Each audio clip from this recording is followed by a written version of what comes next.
So a lot of people have asked me if you can effectively wash the pesticide residue off of your fruits and vegetables. And I think the good news is a lot of research has shown that it can be very effective with certain pesticides in certain vegetables and fruit. So today I wanted to give a demonstration because we do encourage people to really reduce their chemical body burden. Just as an example, pesticides that were used in the past, like DDT, it's been banned for over 40 years, and they still find it in 90% of the population when they test. So some of these residues can be around in your body for a long time. But eating organic food or food that you've significantly reduced the pesticide residue, you can reduce it substantially, up to 70% within 6 days of switching over to an organic diet or reducing the pesticide load considerably. So it is something that I encourage. I really try to promote that people eat more fruits and vegetables as their #1 priority, since only 1 in 10 people get the needed 6 to 10 servings of fruits and vegetables. So we say get your perfect 10, and it's really important to try to start incorporating that into your diet, irregardless of your budget. So there are some things you can do to try to start reducing that amount. And there's a few different practices that people use. The first thing I tell people is don't ever wash your produce in dish soap or bleach. I've had people say they do it in bleach because they think it's a sure bet. It's not intended to be used on fruits and vegetables, and you're actually adding more chemicals into your body with the bleach. And then also dish soaps as well. They're very hard to get off of the nooks and crannies of different fruits and vegetables like your leafy greens. And there's actually proven more effective, very simple solutions that you can create at home for very low cost. So the first one is actually just a simple sea salt solution. 10 to 20% sea salt, and you can create a sea salt bath that you soak your produce in for 20 minutes. And again, you can use any salt that you have at your disposal, and that just adds a little bit of extra penetration and pulls some of those pesticides out of the fruits and vegetables. And then you rinse them with cold water afterwards. And some people also, which I do, use a scrub brush. There's vegetable scrub brushes. There's even special mushroom brushes, so you can wash your mushrooms or your berries and things that are a little bit more delicate. So that's something that you can use, is a saltwater bath, 20 minutes, then you rinse it in cold water and scrub it as you're rinsing it off. So that's one thing that's been shown to be effective. The second one is, well, actually just cold water rinsing. They've shown that that is just as effective as a lot of the commercial washing, vegetable washing products on the market. I don't buy any special vegetable washing products. I use the last method, and I'll talk about that briefly. The second one, in addition to just cold water, and the sea salt one, is just pure vinegar, and you can do a vinegar bath. It also pulls a lot of the pesticides out of the produce and essentially pulls that residue off of the leaves or the surface of the produce. And then the last one, which has been shown in research to be the most effective, is actually a baking soda wash. So what I do is I just mix a teaspoon of baking soda in 100 teaspoons, so a 1 to 100 ratio of baking soda. I just mix that in and let it dissolve, essentially. Kind of swirl that around. And then you actually only have to let stuff soak in this for about 2 minutes, and then you can start scrubbing it and rinsing it. So let me show something that's like a more robust vegetable that you can actually use a scrub brush with. So you can get a fruit vegetable. I would leave this in here for 2 minutes. Let it completely be covered in the solution. And then I would start to, after it's been in that solution for about 2 minutes, I don't have a sink here, but I would be running this under cold water, and I would actually scrub it. And that's just gonna get any residual residue off, and you wanna do it under a faucet, so you're actually flushing that away. And then you can put it through a rinse, one final rinse in your sink, and let it dry off. So that's something that I do with most of my vegetables and fruit, because even organically, it can have up to 25 different synthetic pesticides.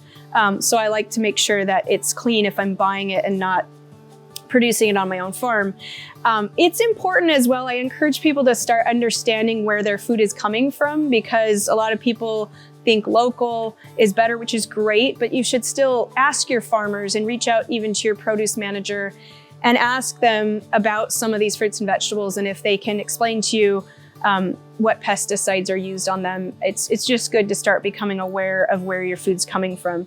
So another one, very simple one, is like an apple. It's a very easy one to brush with a scrub brush. I would soak it in the mixture for 2 minutes. I would run it under cold water and scrub it and try to get the entire surface. And then I would give it one final rinse, and I would put it in the colander. And there's a lot of debate. People say you should wash your fruits and vegetables as soon as you bring them home from the grocery store, because the longer the pesticides are on them, the more that they're absorbing into the inside of the fruits and vegetables. But if you do that with like a strawberry, right when you bring it home, it is definitely going to impact the shelf life. So you have to really think about how quickly you're going to eat that produce, because if you're not going to eat this for a few days, I personally would wait and I would wash it right before I consume it, so this stays as fresh as possible. Let me talk about leafy greens, because they're a little bit of a different process, but similar. So say I want to wash spinach. This is definitely a crop I would wash right before I'm going to consume it, because if I get this wet and if I jostle it around in a salad spinner, I'm going to damage it and it's going to turn to mush. So I would just put that in the baking soda solution, 1 to 2 minutes, and then I would put it in my salad spinner. If you don't have a salad spinner, it's great for cleaning your leafy greens and actually getting as much off of them as possible. So I would just close that up, spin it around.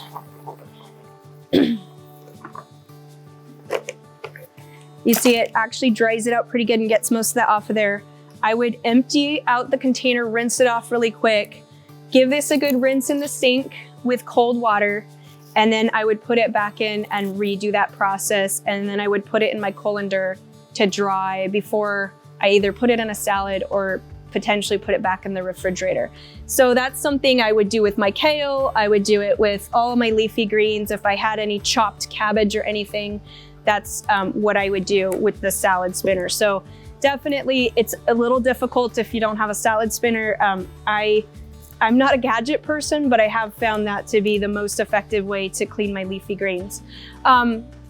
Another one, so say you have a head of cabbage like this. So the first thing I do is I rinse it in cold water so I get some of this outside residue off. And then I make sure I pull off the first 2 or 3 layers, because these are the layers that have been the most exposed to any sprays or chemicals. So if I can just right away get those off, that's great. And then I would also soak it in the water bath for 1 to 2 minutes, make sure that it covers the entire surface substantially or sufficiently. And this is actually one that I would also scrub, because it's got a nice clean surface, and any residuals on there, I can make sure that I'm getting those off. And I'm not really damaging the produce too much, so it's fairly easy for me to do. Some people just use their hands. It's really up to you. And then I can go ahead, rinse that in cold water, and then I can prep this for my dinner or whatever I'm preparing it for. So similar with pretty much everything, I would say the last one maybe to talk about are mushrooms. And I don't have one, but there are special brushes that are more delicate than this that you can wash your mushrooms with. For my mushrooms, I honestly just dip them in the solution, 1 to 2 minutes, and I wash them under cold water with my hands. And you can really get a lot of residue off of mushrooms. The good thing is they're pretty low in residue to begin with, but they're fairly easy to wash. And I would then just dry these in the colander. You really want to make sure that your produce is dry after you've washed it, because it does start the decomposing, because you've now kind of jostled the vegetables around and you've exposed them to moisture. So again, I usually do it right before I'm going to consume or prepare a meal. That's when I usually wash my produce. And I prefer the baking soda method. It's very inexpensive. You know, a teaspoon in a bowl. Usually I use a slightly bigger bowl, and I can actually even do all my vegetables at once in one bowl if I'm putting together a salad with multiple ingredients or a stew or something like that. And then I scrub the ones that I can scrub. And then, like I said, in cold water, I will rinse them under the sink in a colander and then set them aside to dry while I'm prepping other ingredients. So that's what I would recommend to wash your vegetables. As I mentioned, it is very effective. There's been a lot of research done on this, showing that you can have between 10 and 82% reduction in the pesticide residue. Depending on the pesticide, if it's a systemic pesticide, that means it's meant to be absorbed into the produce and you're not really going to be able to do anything about that. But if it's a pesticide residue that is on the surface of the produce, then it can sometimes be very easy to wash off. And you could then very much be limiting your residue even if you're not eating a 100% organic diet. So hopefully that helps you realize that it can be easy to incorporate fruits and vegetables into your diet, even if you're on a tight budget, and that you can look at different foods within the grocery store with a different perspective. Some of them you should select organic. They're very hard to clean, or they just have so much residue on them, it can be a challenge. Some of them have very little residue. They're a bit easier to wash like I just showed. So that's how I really divide up the quality and the quantity of produce that I buy and how I do my shopping.